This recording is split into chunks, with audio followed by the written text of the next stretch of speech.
ऋषिकेश, पहले बात महाराष्ट्र की, ये चाचा बनाम भतीजा, क्या नतीजा निकलता दिख रहा है? किस ओर जा रही है लड़ाई? चूंकि आपने बहुत तफसील से बता दिया, इसलिए बहुत डिटेल में नहीं जाऊंगा कि ईसी में क्या होगा। मामला सुप्रीम कोर्ट में पहुंचेगा तो क्या होगा। शिवसेना में जो टूट हुई और एनसीपी में जो टूट हुई, इन दोनों में मूल अंतर है। बहुत छोटे में बता दूं कि शिवसेना अपने राष्ट्रीय अध्यक्ष के साथ है, उनके साथ उनके चीफ विप हैं, वहाँ के जो स्टेट प्रेसिडेंट थे वो शरद पवार गुट में है, जो अलग अलग स्टेट के यूनिट हैं वो सब आज एनसीपी की बात कर रहे हैं, सॉरी, वो सब शरद पवार के साथ हैं। तो टेक्निकली अगर देखा जाए तो इनका केस स्ट्रांग लगता है, लेकिन ईसी उसको किस नजरिए से देखेगा, इलेक्शन कमीशन। कोरम का मामला भी आ जाता है, 25 में से 21 व्यक्ति थे, 30 तारीख वाली का हमें पता ही नहीं कौन कौन थे। मैंने बताया कि जो स्टेट यूनिट है और जो उनकी राष्ट्रीय कार्यकारिणी है, उसके जो सदस्य हैं, वो सब आज यहां दिखे, तो वो उनको एक एज देता है और शायद ये साबित करने के लिए उनके पास ज्यादा ग्राउंड है कि असल एनसीपी वो है।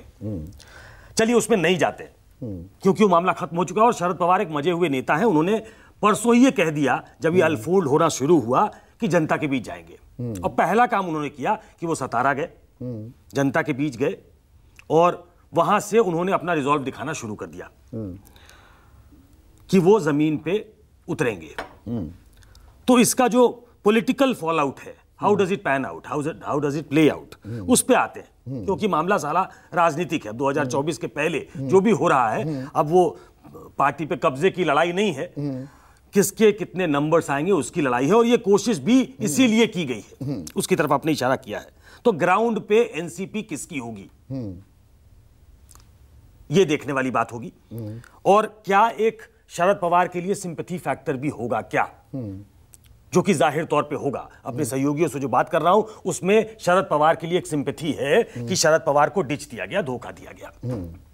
और जिस तरीके के भाषण हुए अजित पवार की तरफ से, मुझे लगता है उसने और उनके प्रति जो एक सिंपैथी थी उसको और गहरा किया। और क्या इसकी वजह से एमवीए मजबूत होगी? कागज पे देखें तो एमवीए कमजोर हुई, आंकड़े घटे, लेकिन क्या ये इसी तरीके से पैन आउट करेगा जब चुनाव नजदीक होंगे? क्या अभी क्या एनडीए ने अपनी स्थिति मजबूत कर ली है, लेकिन बाद में क्या इसका असर दिखेगा क्या, ये एक देखने वाली बात होगी। सरकार पर भी तलवार लटकी रहेगी क्या? अभी बात सिर्फ, अभी तो ये नहीं मालूम कि इसे मान्य माना जाएगा, ये मंत्री बने रहेंगे। आप मानकर चलिए कि इसे मान्य ही माना जाएगा, पर अयोग्यता की तलवार 16 विधायक जो शिंदे गुट के हैं, जिसमें एकनाथ शिंदे खुद शामिल हैं, उन पर भी लटकी हुई है। अभी वो लटकी ही हुई है। हाँ। और जब वो चले भी जाएंगे तो एक बैकअप अरेंजमेंट हो गया है। तो आप इसको पॉलिटिकल नजरिए से देखिए, कौन कितने दिन तक अयोग्य रहेगा और ये अयोग्य होने में कितने दिन लगेंगे, इसमें स्पीकर का रोल क्या होता है, इसमें गवर्नर का रोल क्या होता है। अगर इस पे चर्चा होगी तो बाकी लोग बोल नहीं पाएंगे, मैं इस पे इतना बोल सकता हूं, छोड़ दीजिए उसको।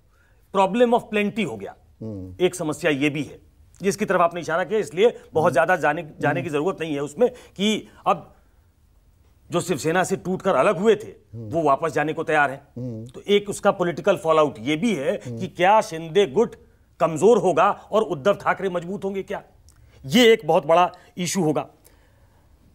सबसे बड़ा जो मैं इसका फैक्टर देखता हूं वो नेशनल लेवल पे प्ले आउट करेगा, क्योंकि आज तक हम जब बात करते थे शरद पवार की तो सुरेंद्र राजपूत कैमरे पे नहीं कहेंगे, लेकिन इन्हें भी लगता था बार बार, जो कि अदानी इशू में भी लगा, थोड़ी तलखी दिखी थी, कि शरद पवार क्या ट्रस्टवर्दी हैं। हाँ, शरद पवार क्या भरोसे के लायक हैं, उन पे क्या भरोसा किया जा सकता है कि वो पुरानी यूपीए के साथ हैं या ऑपोजिशन के साथ हैं क्या।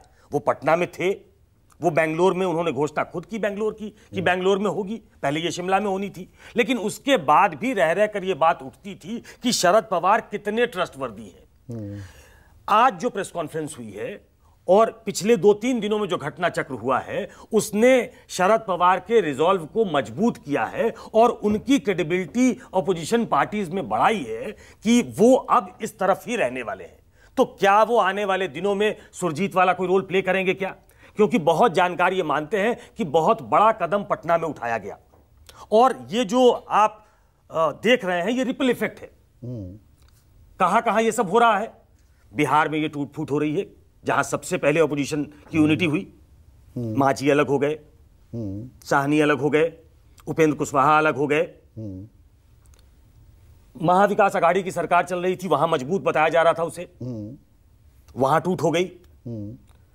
तो ये रिपल इफेक्ट बताया जा रहा है कि अपोजिशन चूंकि बहुत फोर्स के साथ मैदान में उतर गया था। 4 राज्यों का खास जिक्र हम कई महीनों से करते आए हैं कि वहां के नतीजे तय करेंगे 2024 चुनाव में कौन जीतता है कौन हारता है। उसमें पश्चिम बंगाल, बिहार, महाराष्ट्र और कर्नाटक में भी अब जेडीएस के साथ दोस्ती आ रही, बीजेपी करती दिख रही है। मैं वही कह रहा था कि जहां जहां आपको संशय था कि क्या यहां क्लीन स्वीप हो जाएगा, क्या यहां बहुत अच्छा करने वाली है ऑपोजिशन की पार्टियां, वहां बीजेपी ने अपनी गोटी सेट करनी शुरू कर दी है। कोई भी राजनीतिक दल करेगा, ये कांग्रेस भी कर रही है। तस्वीर सुकेश, एक क्विक आंसर चाहूंगा भाई। सवाल तो ये भी उठेगा ना, अपना घर संभाल नहीं सकते, देश को संभालने निकल पड़े शरद पवार।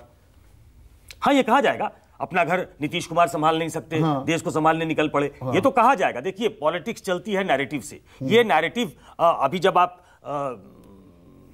जफर इस्लाम साहब के पास जाएंगे तो वो ये कहेंगे कि अपना घर शरद पवार नहीं संभाल सके, हमारा तो कोई रोल ही नहीं है। भाई, अजीत दादा पवार टूट कर आ गए तो हम क्या करें? खुद के भतीजे आए हैं, उनके भतीजे थे, उनको संभाल नहीं पाए। प्रफुल्ल पटेल आ रहे हैं, उसको परिवारवाद से जोड़ा जाएगा। आज तक वो परिवारवादी पार्टी थी, अब नहीं है शायद। हाँ। आज तक उसको परिवारवादी पार्टी कहते थे, भ्रष्ट भी कहते थे, लेकिन ये कहा जाएगा चूंकि अपनी सत्ता बेटी को देना चाहते थे, इसलिए अजीत दादा पवार जो है वो नाराज हो गए, चले गए उस तरफ। तो ये एक पॉलिटिकल नैरेटिव बनाने की कोशिश होगी जिसमें बहुत फोर्स होगी, जिसमें बहुत गति होगी। हो सकता है लोगों को बहुत अपील करे, तो बीजेपी की तरफ से ये नैरेटिव बनाने की कोशिश होगी। लेकिन मुझे लगता है कि ऑपोजिशन पार्टीज ग्राउंड पे और मजबूती के साथ इससे उभरेंगी, क्योंकि शरद पवार अब एक रिजॉल्व के साथ जाते दिखेंगे और ऑपोजिशन में एक बड़ी भूमिका मुझे लगता है कि वो निभा सकते हैं इस घटना के बाद। अभी इस नाटक